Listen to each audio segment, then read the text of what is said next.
Okay. Yeah. Are we about to get it just a little hot and sweaty in this? Hello, this is Bob with RealTVFilms.com. We're here at the South by Southwest Film Festival. We've got three beautiful ladies that have decided to stop by and talk to us. We've got Brittany, right? Yeah. We've got Martha, and we've got Josephine. They're all in the movie, by the way, or not actually in the movie, but directed, all three of them directed the movie. Tell us a little bit about that experience, working three people at one time. How does that work? It's as hard as a threesome. I would say three's an odd number. Yeah. Okay, I know where this is going. Much more complicated, much more positions, more dynamic. Luckily, the good news is we're still all here, all together, all live, so we made it through, I guess. Yeah. Now, okay, three people directing. It's hard enough with one person directing. So tell me about three people. How do you collaborate? I mean, do you want to pull each other's hair out? How's that work? Most of the time, yes. And my hair, I've lost a lot of it, actually. Yes, you know, Josephine and I started working together about 3 years ago on this movie, but she and I had worked together on a lot of films, few films beforehand, and have just sort of learned how to work together and collaborate, and we play off each other's strengths and weaknesses, and we know how to sort of exchange ideas. But definitely behind the scenes there are a lot of, you know, fights and a lot of almost tears. But yeah, we collaborate and we compromise and we have a lot of discussions. But I think in the end it always comes out better because we do have three viewpoints, conflicting viewpoints that meld in a nice way. Yeah. So go ahead, Josephine. A big thing about our journey for the film and why we sort of decided to put ourselves in it was that Brittany and I come from very different backgrounds. I grew up in a very conservative Christian community. She actually grew up in the South too, but like had a much more liberal viewpoint.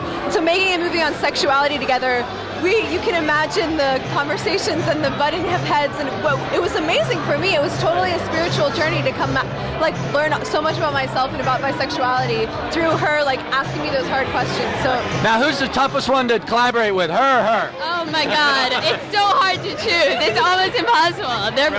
They both are really hard to work with. Let me just tell you. I feel sorry. You know, we spent a lot of time in close quarters. We've had a lot.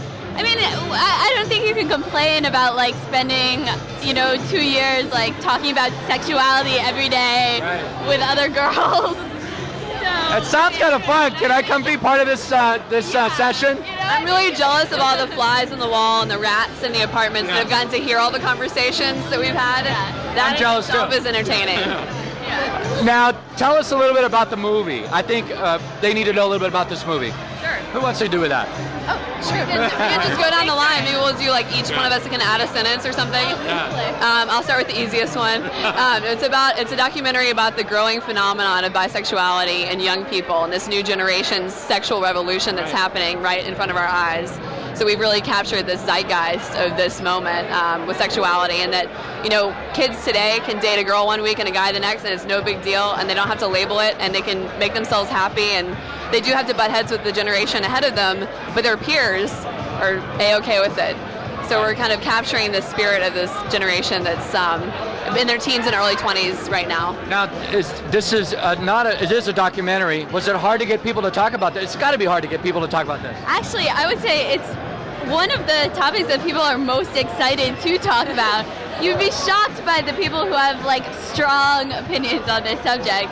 And it's hilarious. We traveled through the South, through really conservative parts of the country, and you walk into a Waffle House and suddenly everyone is telling you about how they're bisexual, or their cat's bisexual, their mom's bisexual, and it's just it's a phenomenon. I mean, it's everywhere. It really is everywhere you look. So. Who has a tougher time talking about it, the men or the women? Well, definitely the men. I was just going to say that. We sort of divided up. Each of us was in charge of different characters, and I got the guys. And for them, it was a much bigger deal to be in a movie on bisexuality, to be coming out and saying, this is what I am, because it's just not as accepted for men yet. But I think it's coming that way, and it's interesting. We have some media clips in our film. It's really it's on TV, it's in teen shows, girls and guys making out, and I think that does a lot to make it easier. I mean, I was going to say, in the media age where everything is on the internet, these people actually entrusting you to place them in the right light, being on film. I just think that's got to be tough. Right. No, I think it is, and I think it comes out of mutual respect, and we treat these people with great respect and non-judgmental attitudes, and I think they understand that they can say anything to us, and we're going to treat that with great respect and confidence.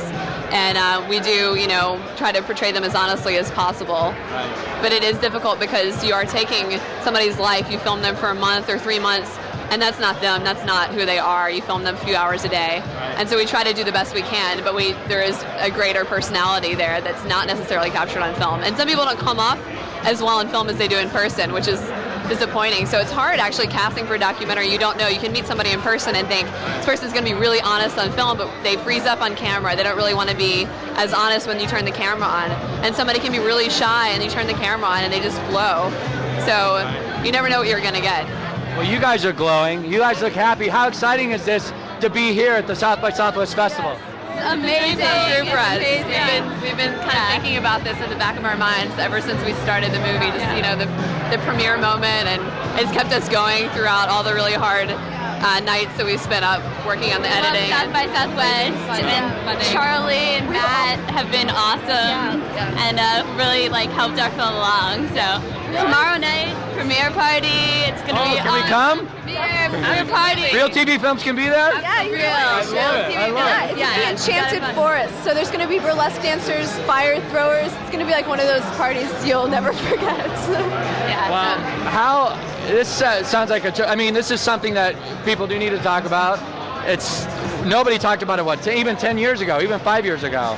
And now everybody's coming out in the open. I think it's great that you ladies put this together. You guys look beautiful tonight. Thank you. Best of luck with this movie. Congratulations on getting here. That's such a huge achievement. And all the best to you in the future. Thank you. Thank you so much. Thank you. Thanks a lot. Wow, you guys are Don't you wish your girlfriend was hot like me? Don't you wish your girlfriend was a freak